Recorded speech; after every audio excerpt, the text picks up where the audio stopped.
Phonaesthetics, the study of the apparent beauty and pleasantness associated with certain words and compound nouns, is one of the final frontiers of Western linguistics, as its explanations and sources are so mysterious that it has been largely dismissed of being a subjective study.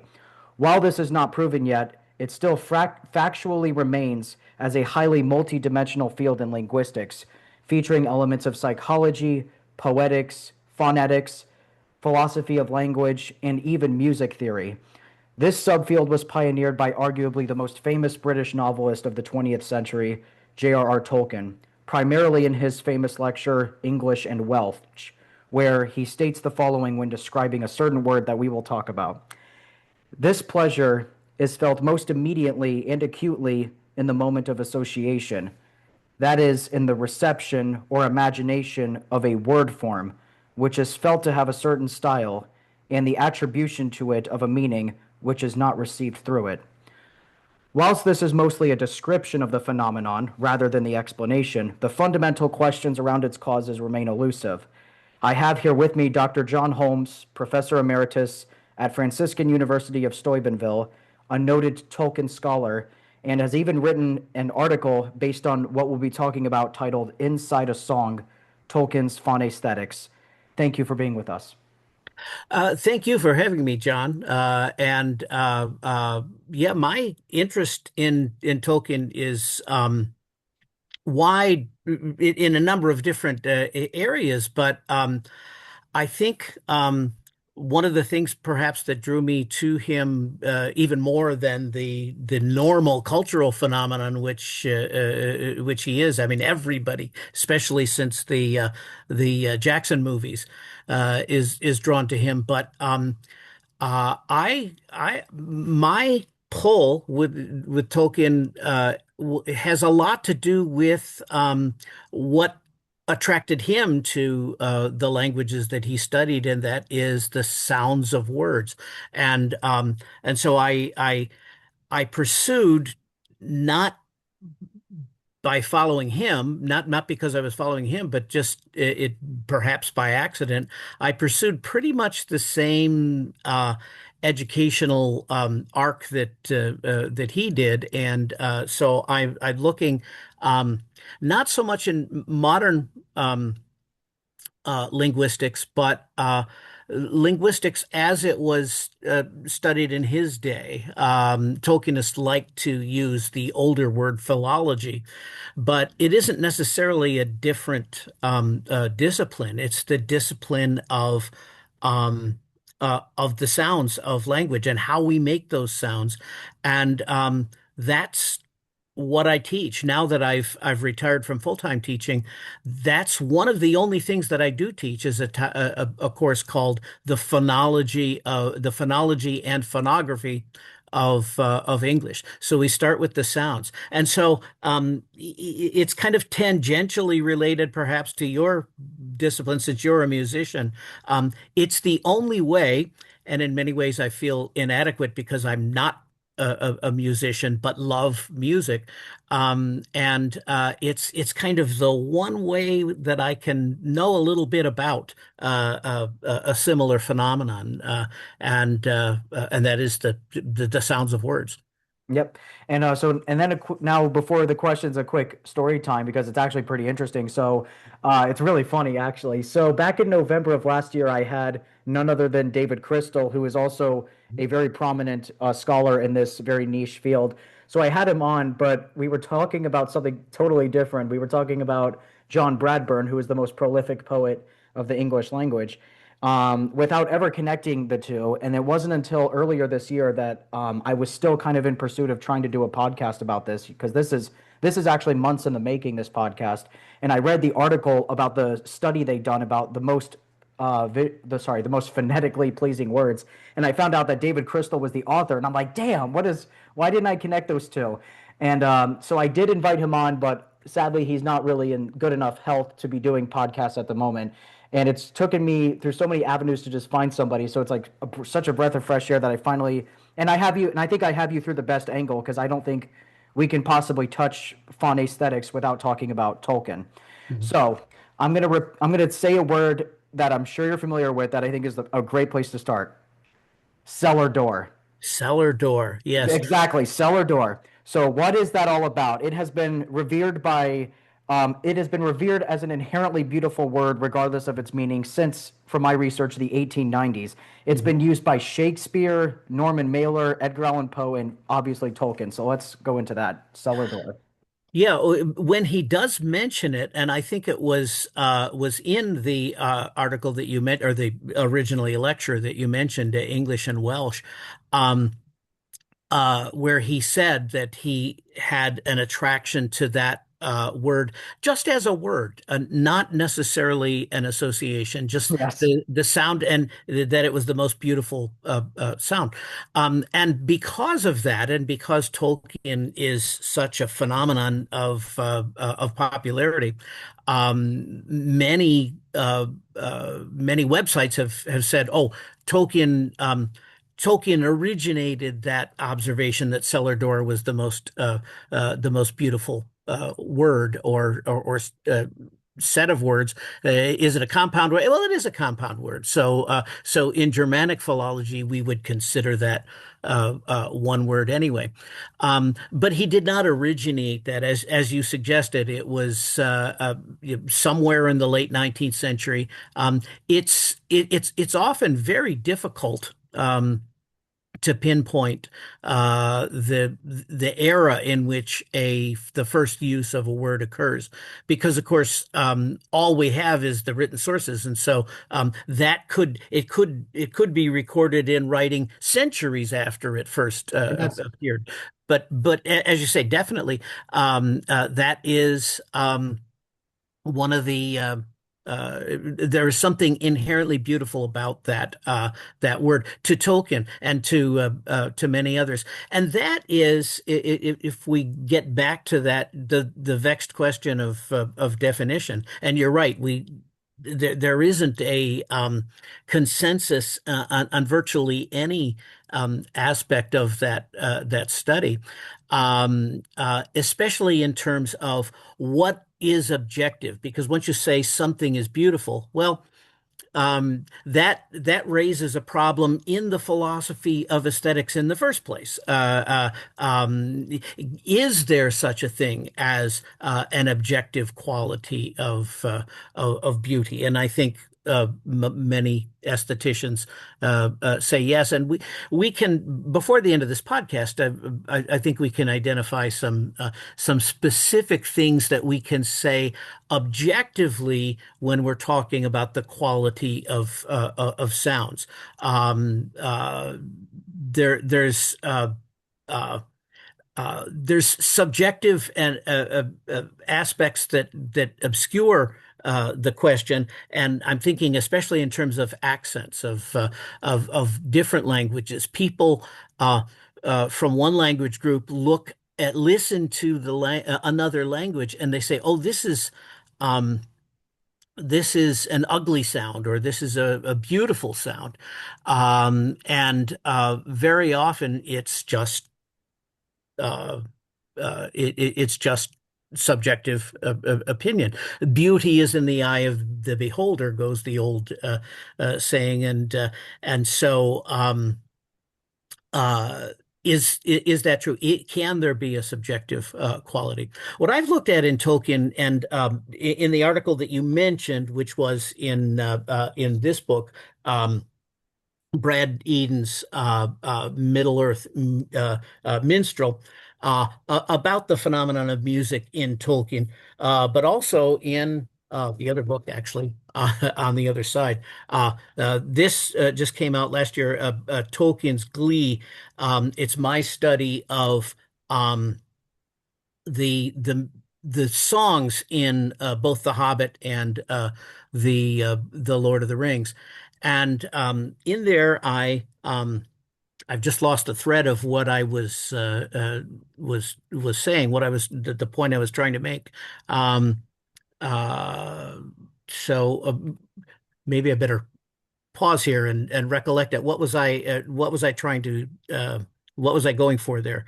we Um, were before that you were talking about how we were trying to come to some sort of factual oh, empirical Ty, about how we can quantify or qualify words factually sounding beautiful. Yes, yes, thank you. You must have some experience in talking to old people. That's very helpful to be able to pull that back.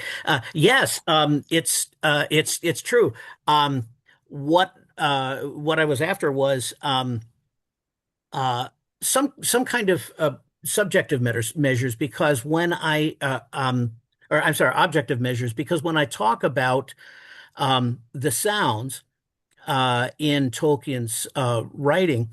When you say this or that sound is prettier than another sound, um, the assumption is the kind of the Enlightenment assumption is that only a subjective measure and that it's culturally determined. Okay, that sounds like a good sound to you because it's culturally determined. And yet, when I look at some of the specific examples in Tolkien, and I'll try to be as specific as possible in a moment. Um, when we look at specific examples, we can, because if we study the science of phonology, the science of how we make the sounds that we make when we make language, um, we can see that there are objective criteria. There are specific places in the mouth, in the vocal mechanism, where we make the sounds. There's an almost musical quality to it, to kind of diverge into your area, especially in the vowels. The cliche is often that vowels are the music of language because consonants, their only function is to separate vowels. But vowels are the pure sound. And in fact, that's a term in phonology, sonority. What are the sounds that are most easily heard, that are the most sonorous? And vowels are very high on the scale compared to any consonants. And then the consonants are in a hierarchy of sonority from there.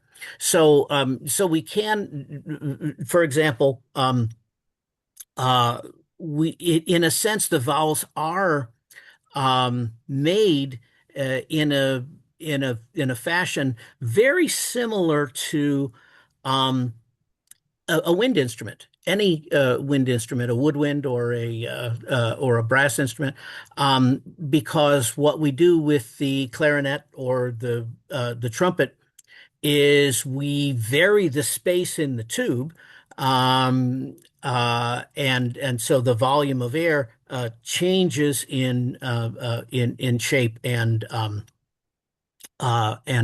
and volume. Um, according to the valves. Well, we do the same thing with our tongue. Our tongue is our major valve. The uvula sometimes comes in, but that's maybe for another lecture. So basically, tongue position determines um, where the vowels come from. The so-called front vowels, a, e, uh, uh, and a, they are um, on the upper part of that space and in the front, and then lower and in the back are the o, u, ah, and uh, and there's a hierarchy. I've got in fact, in the article that you were talking about, let me grab the right visual here. Get the right article. In that article on phonaesthetics, where I was quoting Tolkien's use of that term, and I think he thinks he coined the term. I never really did a search to see if others used it before him. Probably so. You But say it's more likely than not that somebody used it before Tolkien. I think so. Okay. At least I find it often enough, and I should. That's bugging me now. I'm going to have to look at it. Yeah. But in the article, I gave a vowel chart here of the different vowel sounds that go through each stanza of Tom Bombadil, the Tom Bombadil poem, the poem called "The Adventures of Tom Bombadil," which was the first appearance of Tom Bombadil in Tolkien's writing, and he meets a series of four foes, four antagonists, and each one tries to undo him, but they try to undo him in a very deceiving way that because verbally while they are taking an aggressive stance, they're basically threatening Tom Bombadil with death ultimately, but they pretend to be playful. And so the first line of each of their approaches to Tom Bombadil is, "Hey, Tom Bombadil," says the first opponent, and that which was Goldberry, and then "Ha, Tom Bombadil," and then "Ho, Tom Bombadil," and then "Who, Tom Bombadil." And so I traced where in the vowel chart those are. So it creates an arc of sound. So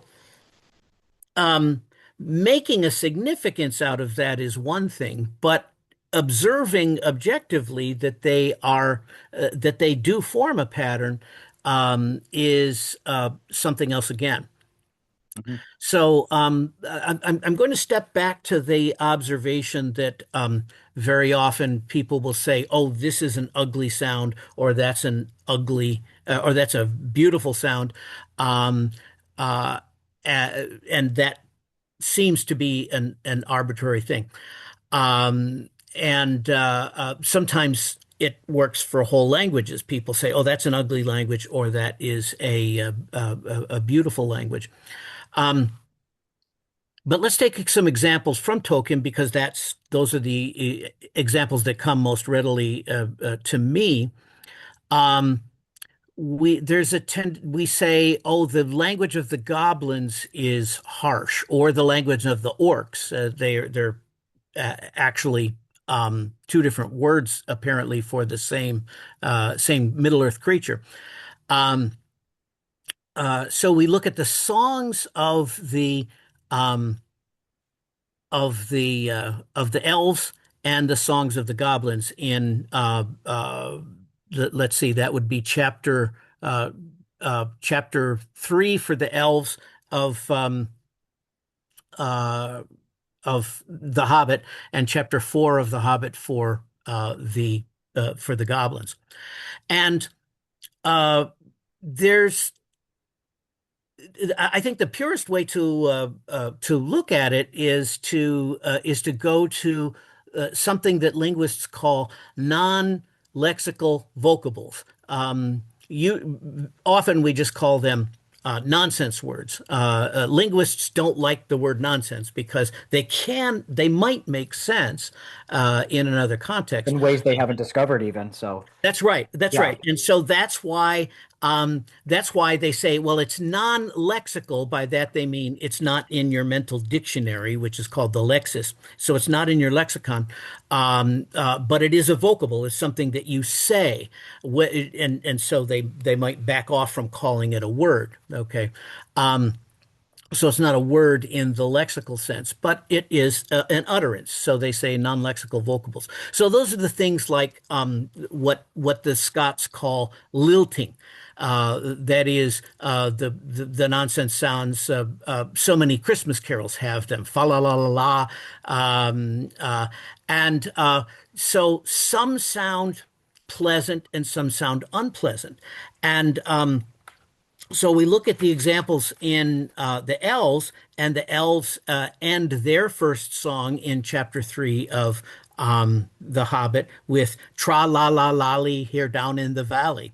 And so we say, well, that sounds light, but then we look at the goblins and they're saying "Yahoy, Yah, Yahhey, Yahoy."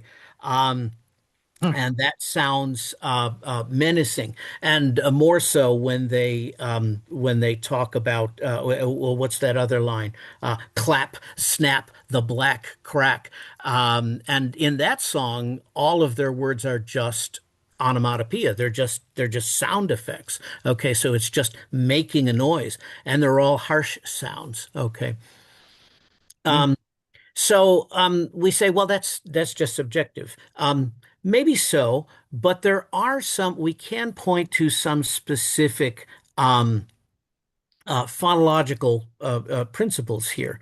One, the we talked about the consonants being the demarcations, the stopping or slowing down of a voiced air, which is a vowel. Okay, so the consonants are things that split up the vocalized sound. Okay, Mhm. and there is a sonority hierarchy.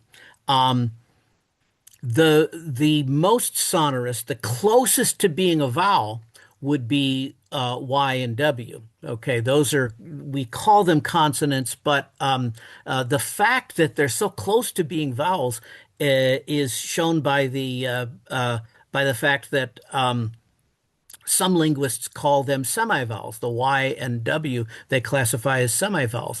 They are kind of consonantal, but they're almost a vowel. So that's as close to a vowel as you can get. But the next closest is the liquids, R's and L's, and that's what we have in tra la la la li. We have the R's and the R in tra, the L la la la. So it's very light. Okay. But the most expulsive, the most expressive, we have that H sound, which is really just an exhalation of breath. In the Greek alphabet, they didn't even have a letter for H. They just had a little squiggle that indicates. They call it the rough breathing notation. So it's a diacritical mark that says "breathe hard" here, and so that is it's what we do when we're emptying our lungs. That H comes out, and so it seems very primal. In fact, the army grunts understand that when they're ready to go out and do something as a platoon or as a group, there's that battle cry or whatever it is, ahua, which is simply just the expellation of the air, or the sailor who's trying to hail another sailor. It uses the H in the same way, ahoy, and that's what the goblins are saying. So, in fact, and there's more details in my book in Tolkien's Glee. Um, but you can begin to see that there are some objective things that we can point to say there is a harshness to this. Outside of pure phonology, there's also the phenomenon of rhythms. And rhythmically, because English is a Germanic language, Germanic languages are what are called stress timed. In other words, the feeling of the syllable is determined by the stress. And so the stress patterns in an English phrase some will seem harsher than others. And the harshest is when two stresses come together. And that's called a clash.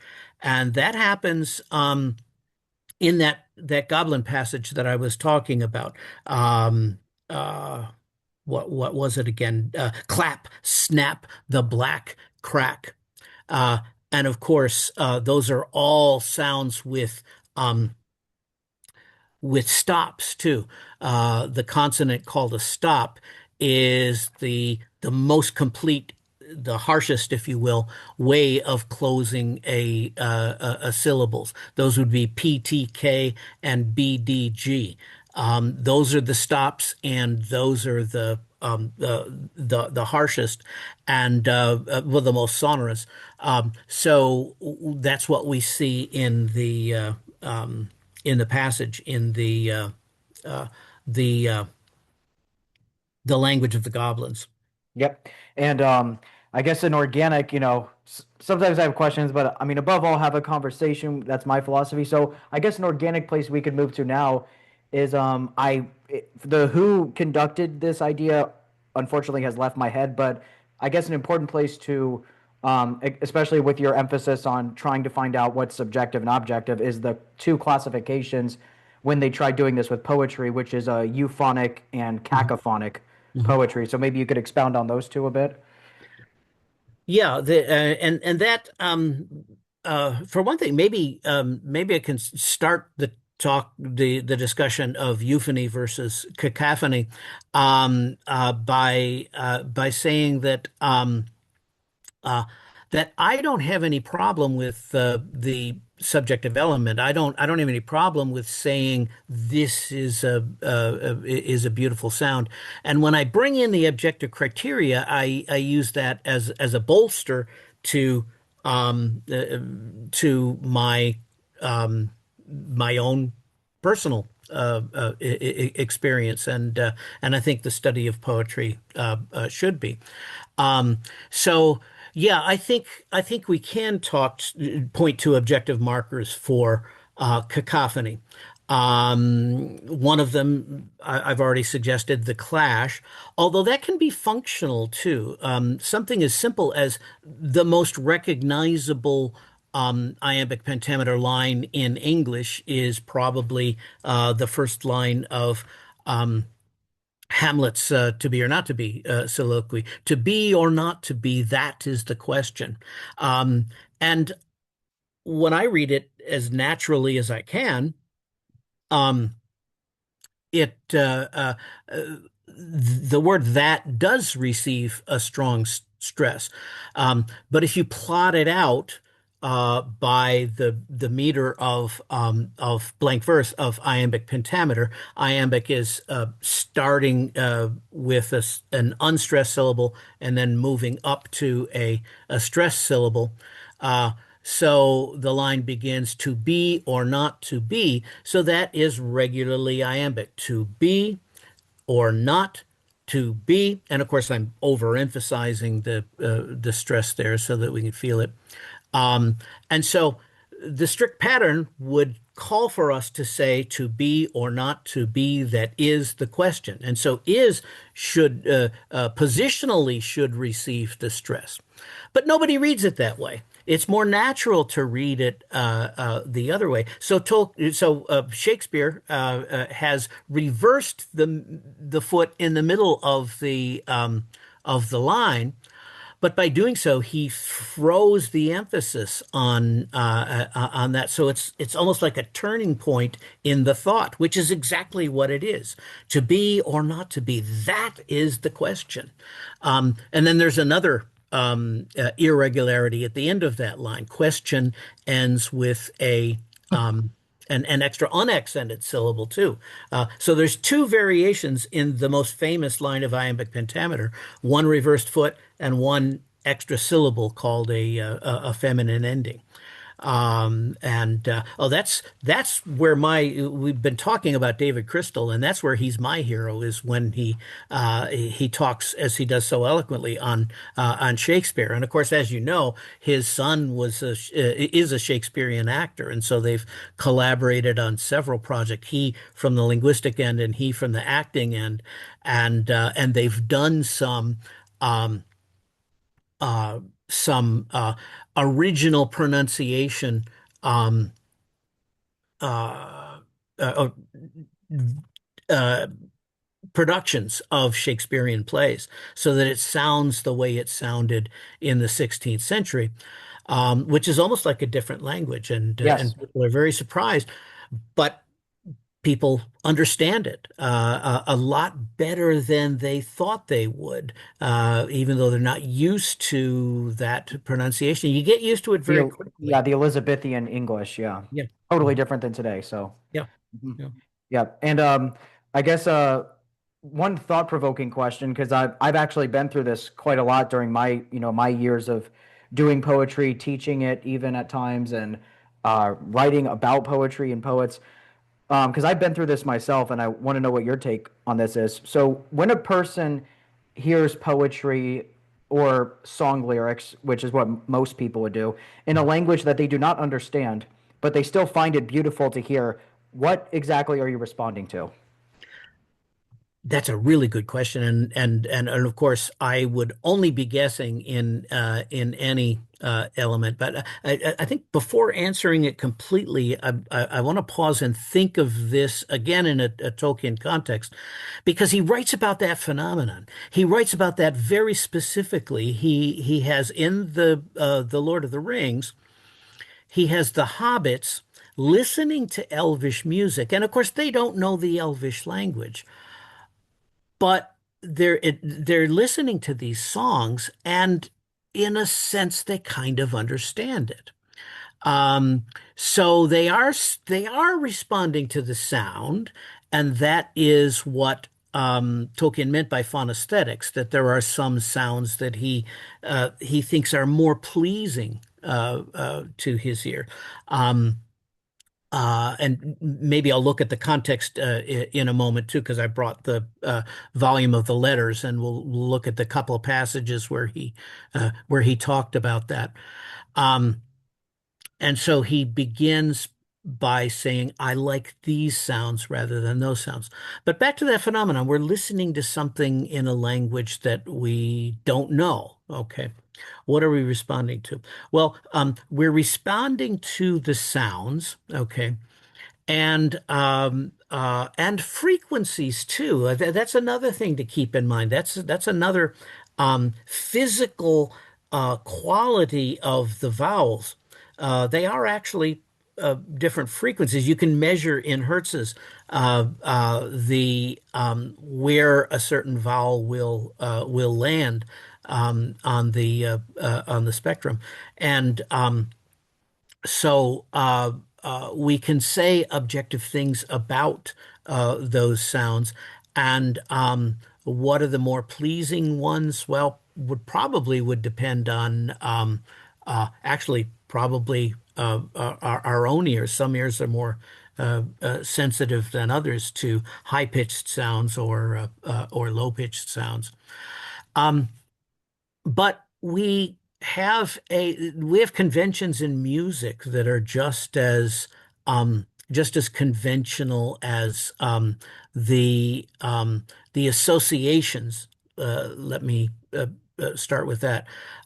We have associations with certain musical sounds in the same way that we have associations um, with verbal sounds.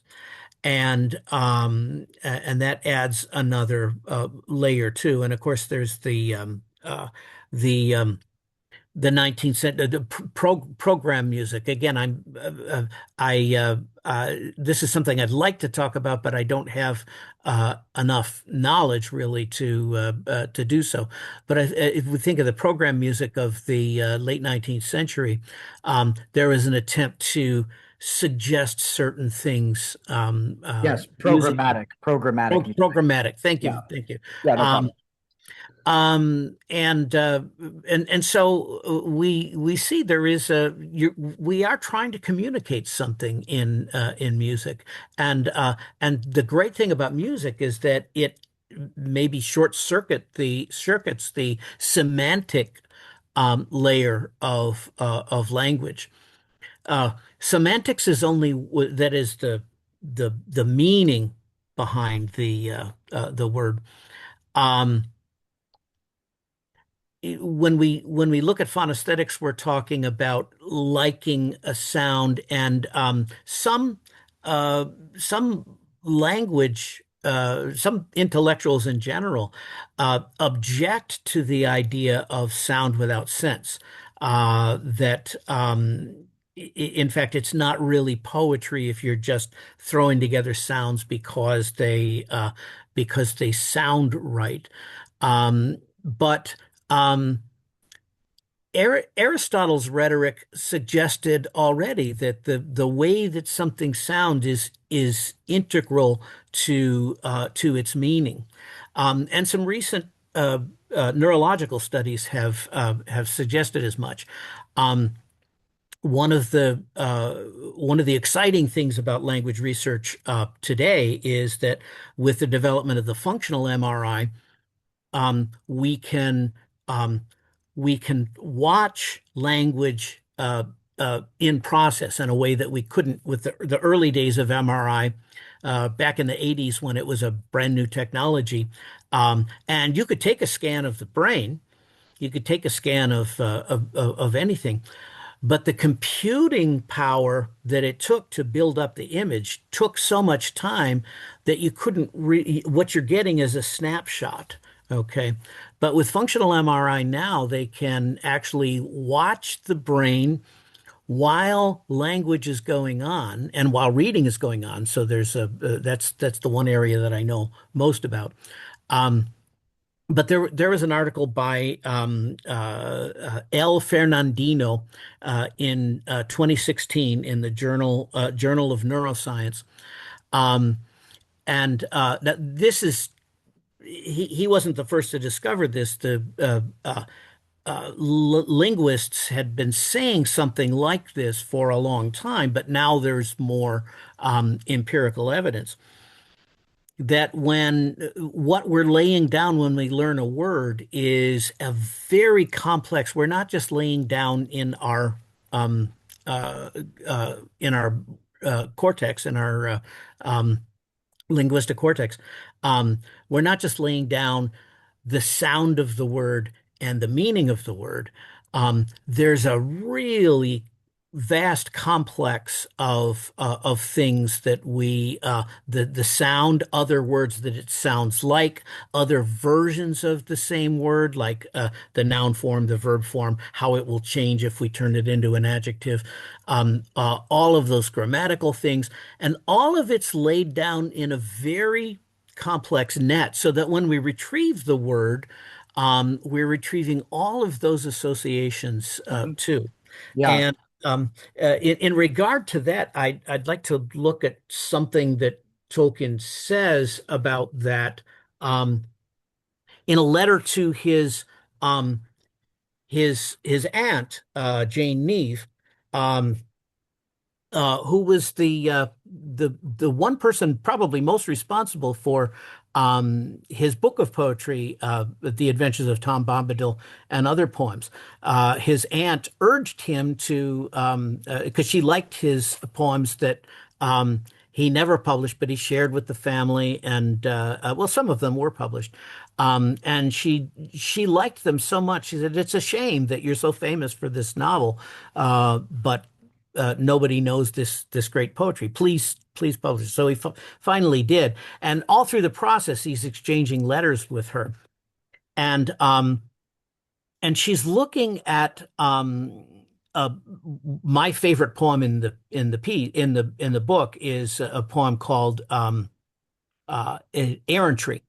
And she picks out two words that are unusual words.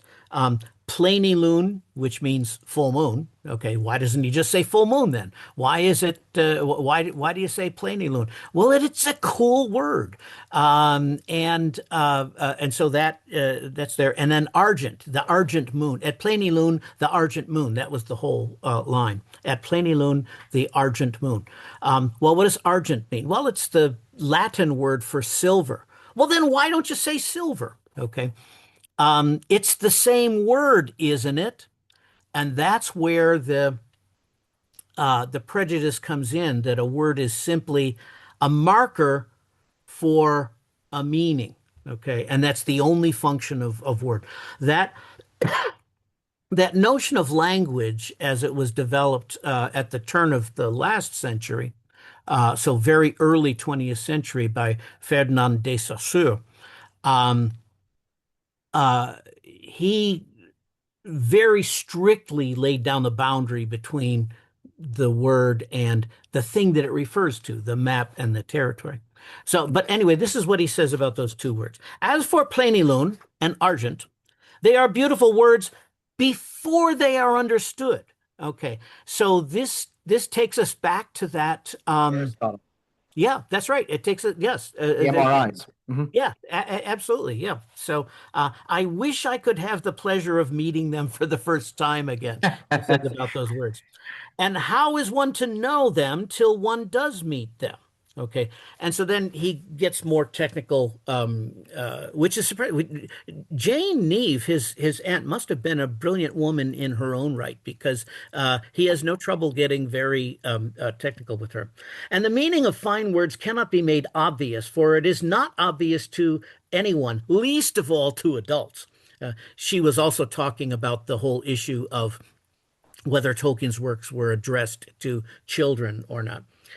They think that argent means silver, but it does not. It and silver have a reference to X. Okay, and so by X he's using that as a variable to stand for the thing that the word silver and the word argent point to. That is that metal. It and silver have a reference to the chemical Ag, okay? And that's why the chemical symbol for silver is Ag, because it's an abbreviation for argentum. But in each X, but in each, X is clothed in a totally different phonetic incarnation, X plus Y or X plus Z. So silver would be X plus Y, the thing itself, plus the word silver, and X plus Z would be the thing itself plus the word argent.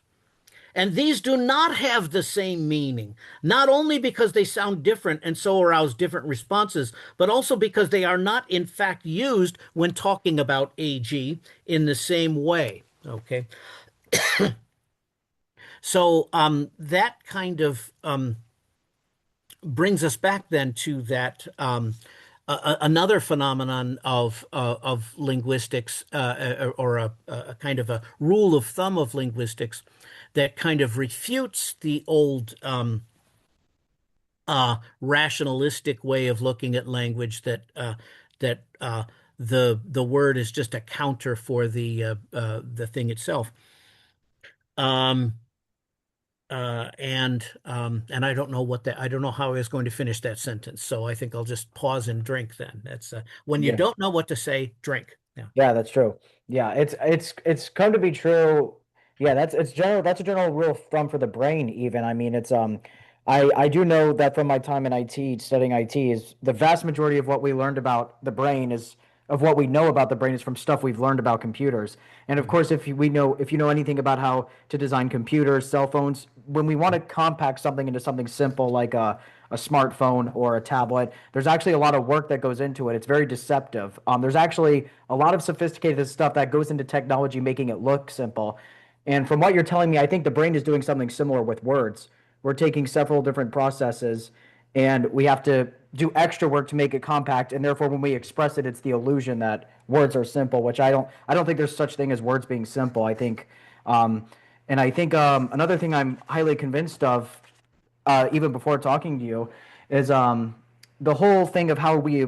Would you say it's a fair assumption that the whole association of sounds and what they mean goes way, way beyond not just um, not just written literature, but maybe even beyond modern language? Would you say it's almost like a biological instinct, like it's something that archaic in humans? Yeah, that seems to be a prevailing idea in a number of ways. One is that and I'm trying to remember what it's called, the language. Let me start this sentence all over again. I think in the study of the origin of speech, and I'm not talking about how humans began to speak, although that's an issue that Tolkien does deal with in his essay on fairy stories. Um, but how does a child learn to speak? Um, and there's a hypothesis, and I'm trying to think of I quoted him. I wrote an article about this research, and I can't remember his name. Shackelford, maybe. He was no, that's the Arctic explorer. Um, but it's something like that. And he was a linguist working in Hawaii, and he noticed the phenomenon of creolization. Uh, we we use the word Creole, we're familiar with it mostly from a specific Creole. We have a tendency to think that Creole is a specific language, but actually it's a kind of language. So we associate it with Haitian or the different languages spoken in Louisiana. But in fact, Creole is a linguistic term meaning um, a um, a language that developed by the meeting of two different languages. Okay. And it's a pretty complex process. And seems like I'm jumping to another subject, but I'm going to connect it back to um, uh, The it, archaic roots of right. associated sound and Yeah. meaning. Yeah. And in the individual, the child, how does the child learn Yes. to speak? Development. Um, the um, the when two languages, we have language A, language B, let's say English and French, okay, or let's say French and whatever African language um, prevailed when they first went into the Indies, and so the language A um, and language B, they neither can speak the other's language. So they develop a kind of a third language, language C, that's a kind of a buffer between them. They each add vocabulary to the language. The grammar is very rudimentary.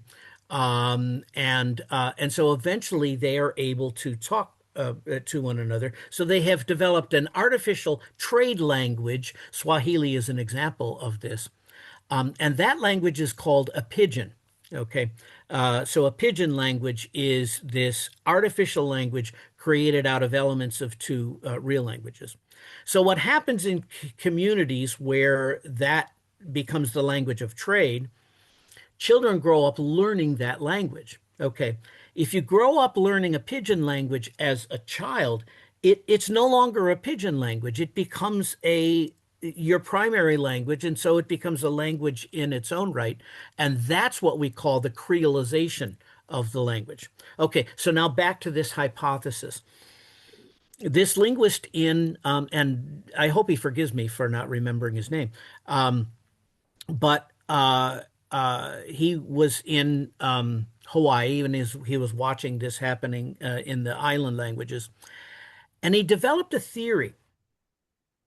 And the theory was that's the way we learn to speak because the infant, the Latin word infant, the in infant is the negative particle. It means not. And fonts means the ability to speak. So infant etymologically means one who does not speak. Okay. So the infant doesn't have a language yet. And yet, we know that baby babble is really the crucial soup for creating language, right? Because the babe in the crib, in its first year and a half, a child will spontaneously produce every single possible vocal sound in the entire world, in all of the languages, right? Because they're just throwing out random numbers. They're just experimenting. Okay. And then as they interact with the humans around them, the verbal humans around them, they start to recognize which of those various sounds that they're making are used by the people around them. So they start adapting that. So what they end up doing, here's the hypothesis, that they actually create their own language and then use it with the parents. So a lot of that baby babble is the beginnings of their language. And then bit by bit, they correct it against uh, the the person who the adults around them, their parents. Okay, and so we go from a personal language. They invent their own language. Okay, this has this has great significance for Tolkien studies, right? Because enemies of Tolkien, when they're uh, uh, complaining about the phenomenon of the Lord of the Rings, the popularity of the Lord of the Rings, they say, well, it's and they hear Tolkien say, well, it was linguistic in origin. I made the language first, and then I wrote the story. The first reviewers thought he was kidding, thought he was or lying. Nobody could ever actually do that. But it turns out we all do that. We all invent languages, and then but once we learn the adult language, we abandon that, and so we don't remember our first language. Uh, Is so that I hope where I is hope that I where didn't get. Go ahead. is that where Tolkien's idea of the cradle tongue comes in? Yes, yes, Okay. and he talks about that in English and Welsh, and also I've done a disservice to the question, but as soon as I lubricate again, I'll get back to that. Okay. Um, I don't know. Do you want me to go on to the next question or? Yeah, well, let's do that in a moment. Before I forget, I will at least attempt to Yeah, we answer were. It the wasn't first really. year. Well, we weren't really even talking about a question. It was mostly just my idea about how I think it's misunderstood even by experts how far back the Right. human evolution goes of associating sounds and meanings. Yeah. But anyway, I think this is an interesting question because we've been talking a lot about the past and Mhm. about the distant past of linguistics, and this is about the future.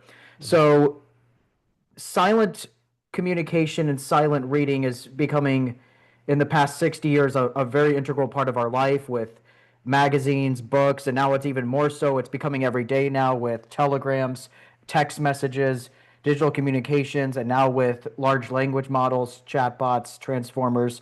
Um, do you suspect that if it hasn't already, it will at some point, um, whether gradually or immediately, it will weaken our sensitivity to the sounds of the music of language compared to our ancestors? That's a really good question, and I don't know if I have an answer, but but I have a suspicion. I suspect that if it does weaken it, I don't think it will obliterate it altogether. I don't think that talking will diminish. It could be. I think a lot of the fears about the desocialization of users of smartphones and people sitting right next to each other and texting each other, whether that will ultimately eliminate speech altogether, or I don't think so. And David Crystal actually answered a question like this. I don't remember. It was on a podcast. Um, uh, Not my podcast. no, no, it wasn't. But but the question came up, and he was able to put his hands on some studies that I haven't read. So, but he was talking about how the um, the development hasn't skewed in that direction. Okay. But you know, it's just a vague memory. But I think I don't think it would altogether because this has been happening for millennia. Um, in Saint Augustine, who died right around the early 400s, like he was living in the late 300s, early 400s, so late fourth, early fifth century, so a long time ago, before the ultimate fall of the Roman Empire.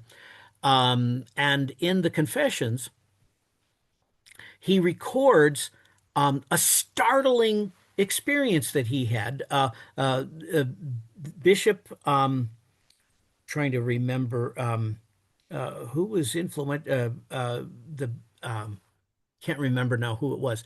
A bishop was visiting him, and he gave him a room in his apartments, and he was there. And Augustine walked by him one morning, and he was reading, but he wasn't saying anything. And Augustine was astounded. How can you read without saying anything? That shows how very recent even that silent reading without reading out loud um, was still a brand new phenomenon at that time. So that is how many, maybe 1500, well, more than that, like 1700 years now since that time, and we haven't stopped talking. Yeah, Yeah. it's a It's concern, but I don't, and I'm not sure how good but a thanks to your futurist I am. Yeah. yeah, but thanks to that insight from St. Augustine, I now been corrected that this has been going on a lot longer than I thought. I thought this started getting really widespread with mass media, but it looks like it's been going on since people have since people have become literate, basically. Yeah. Um, and And I'm glad, speaking of that, how long this has been going on, I'm glad that you mentioned Telegram a little while ago because speed of light communication has really been around a lot longer than we think, and because the telegraph was the first. And so it was possible for the first time with the telegraph to send messages instantaneously in one sense. And we think of the print media as relatively slow, which it is, of course. But the time between uh, the last first page story being in the New York Times, last first page story being typed and then sent to the printer, and the distribution on the streets of that story. The New York Times, by 1900, had gotten that time delay down to about 90 minutes. So an hour and a half from the copy desk to the newsboy on the streets. That's an incredible. And so the daily newspaper was already an instantaneous phenomenon, and everybody was talking about the same thing in the pubs in 1900 as well as in 2000. yep, and it's yeah, and I think I agree with you now, thinking and talking more about that. It's not really an issue that it's going to weaken it because I think it's a safe rule of thumb that humans will always biologically evolve a lot slower than languages.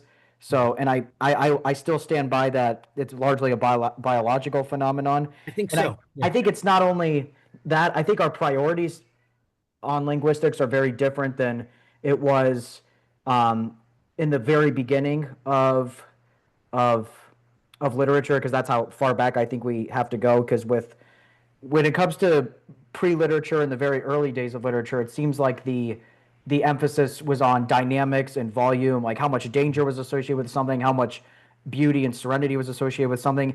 And now it seems like our priority is condensing something down because I fully agree that we are living in an age of information overload.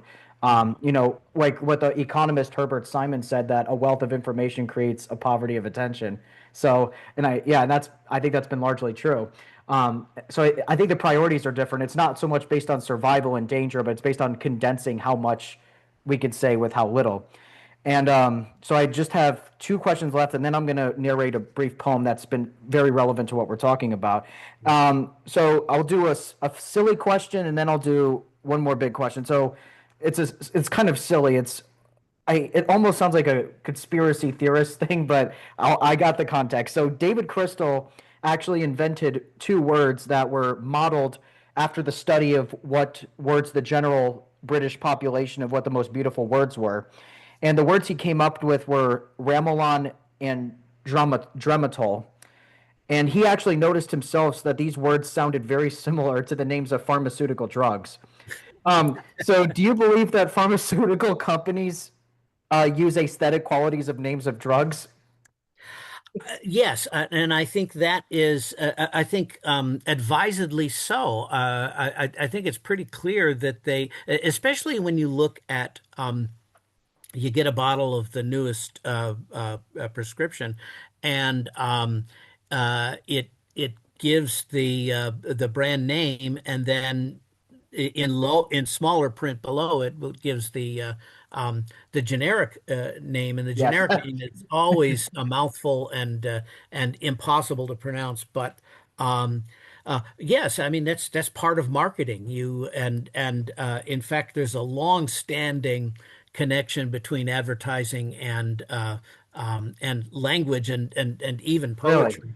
Yeah, there was Ford in the 1950s hired the poet. Oh gosh, this is a bad time for my brain. I'm just feeling my age. But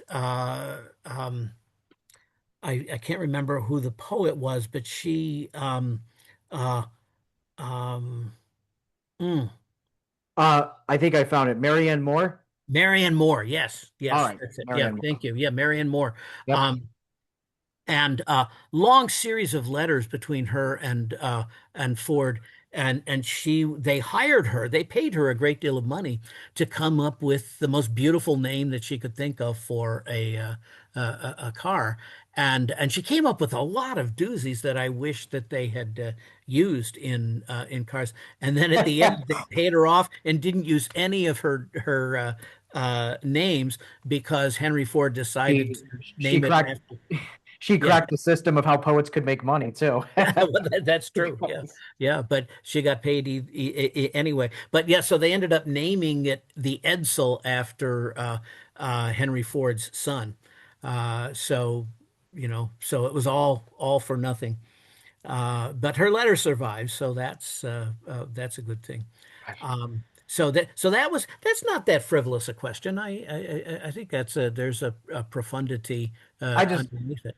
I just don't want to be too closely associated with conspiracy theorists because Ah. it can get because you know how badly that can go down in flame, how quickly it can go down in flames. Mhm. So with people, and it's blowing my mind. This is why it's been such a big priority of mine to do a podcast on Phonaesthetics because this is a field of literature or science with a question mark, not an Mhm. explanation. And I can't even keep track of how many fields this phenomenon is impacted. We've talked about marketing, child psychology, the automotive industry. I mean, music theory. We've talked about Aristotle. We're just Saint Augustine. So I guess the last question before I narrate this quick poem is if phonaesthetics eventually becomes better understood scientifically, what do you think we stand to learn not only about language but about maybe human consciousness? I love all these questions. I think it may be the key to our consciousness, and I'm going to revert in a way. I'll answer this by going back to the unanswered portion of your question about the origin of languages. I mean, going back like to primordial times, and there's a my favorite sentence in an essay by Tolkien called "On Fairy Stories," and I probably won't be able to remember it verbatim, but I'll try my best. Gotcha.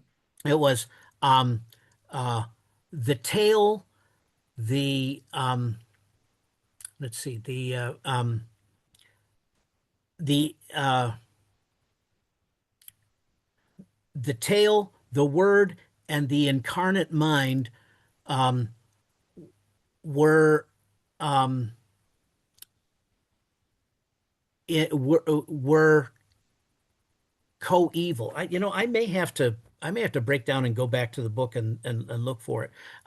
But what he had, oh, the myth, no, because he was talking about he was Maybe we can go by responding. semantics. Like, what was he Right. communicating in the sentence? Yeah, he was actually in response to Mueller, an Oxford linguist, an Oxford philologist, who said myth is a disease of language, and he was objecting. Tolkien was objecting to that concept, and so he said it wasn't the word. He said myth, the tale, and No, the tail, the tongue. Okay, that's what it is. The tail, the tongue, and the incarnate mind were coeval. They all occurred at the same time. So what he's saying is the moment that the mind becomes a thinking entity, an incarnate reality, um, both story and language develop at exactly the same time, and that was his statement of faith about the nature of language, that it is as old as the race, that it's a part of who we are, the way that you put it. Um, the the guy whose name I couldn't remember um, spoke of this as a language biohypothesis, the idea that the desire for language is, or the language is innate within us. Um, so, did we end up? Is there an aspect of that question that I haven't? Could you It's restate the? mostly what will, um, mostly just what's gonna, what a part of what we discovered will stay Oh, true once this finally, and this is this is an if question, not a when yeah, question. If phonaesthetics finally becomes better scientifically understood. yeah, And I totally agree. I'm sorry to yeah. interrupt, but I totally agree with story evolving at the same time as language, because one of my favorite ideas came from this philosopher Daniel Dennett, Mhm. from, was he MIT? He was MIT, right? Uh, Uh, Sounds familiar. It sounds right. Yeah. yeah, and he came up with this idea called the limit of materialism, but I never forgot this. It was so like almost, it was profound, but it was also lyrical. It was, he talks about, and Richard Dawkins talks about this too, even where um, the only reason why we're asking fundamental questions like what is the meaning of life, what is my purpose, um, is actually those, the only reason we're asking them is because, um, and that they don't have an answer is because we've developed language complex enough to ask those questions. And then Richard Dawkins came up with a great example too. Um, it's like he said, "What is the color of jealousy?" It's a question that we can ask. We have the language to, but that doesn't mean that it has an answer. So I believe, is that like an accurate meditation on your point? I think so. Yes, Yeah. and All right. your language does frame thought. There's no question about it. Yeah. hmm And then and then your last point before I interrupted. You were talking about. Um, Okay, yeah, I reframed the question. It was um what do you think will, what is there anything that you're confident will sustain in what we talked about once fun aesthetics becomes better understood? yeah, I think. Anything Well, Tolkien said or I think it we'll just understand ourselves better, and I think some of that is already happening. The neurological study that I mentioned. In many ways, it kind of confirms what the linguists of Tolkien's generation had said, and then many rationalists kind of poo-pooed it.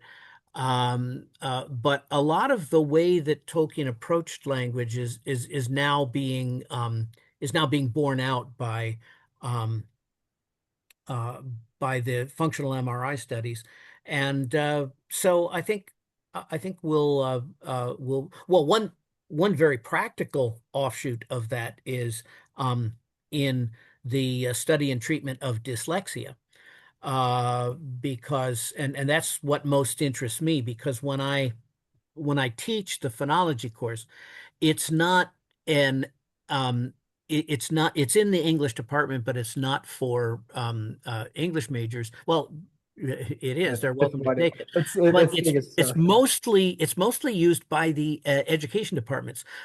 They're elementary education majors who who plan on going other in field. and teaching reading, and so it's crucial for them because dyslexia and hyperlexia are two um, uh, difficulties in processing that can be helped by this new MRI, and on a larger level, just really understanding the way that we learn to speak and the way that we learn to read.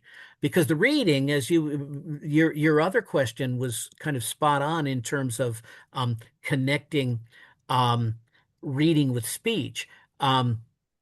That Because writing is um, is the way that we recorded the spoken sounds. And so, on one level, even the notion of style, when we study rhetoric, how does it form a sentence?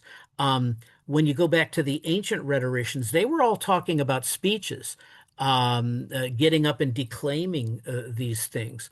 That on some level there is a strong connection, and I think it will probably remain so to spoken language, because you can hear your favorite author. You can hear the voice, and you say, when someone tries to imitate your favorite author, you say, well, fan fiction, for example, there's good fan fiction and bad fan fiction, and fan fiction that really doesn't capture the voice of the author.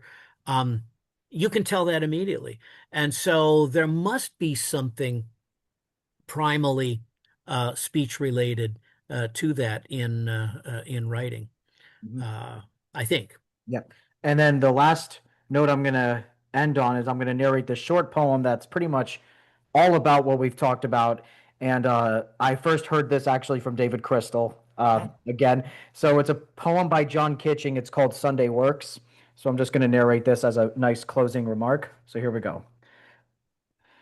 I like to think of words with lovely sounds that I can ease around my Sunday tongue, like, here he goes, like velvet, melody, and young, gossamer, crystal, autumn, peace, mellifluous, whisper, tranquil, lace, caress, and silken, willow, mellow, lullaby, dawn, and shimmer, yellow, silver, marigold and golden, dream and harmony and olden, blossom, champagne, sleep and dusk, magic, hummock, love and mist, darling, laughter, butterfly, charity, eiderdown and sky, and parakeet and rosemary, frost, gazebo, ivory and syllable, and vacillate, mesmerism, echo, fate, jacaranda, harlequin, and chrysalis, and violin, enigma, part, and sycamore. Pomp, chinchilla, truffle, mare, bewildered, claret, akimbo, fur, flamingo, next, and celandine. Ominous, tantalize, and wine, and to Macassar, jewel, skill, russet, buckram, delight, and thrill, clavichord, and didgeridoo, doppelganger, fractious zoo. I don't know what they mean. Do you? But I would like to have them in my head and dangle them and handle them like Wedgwood china.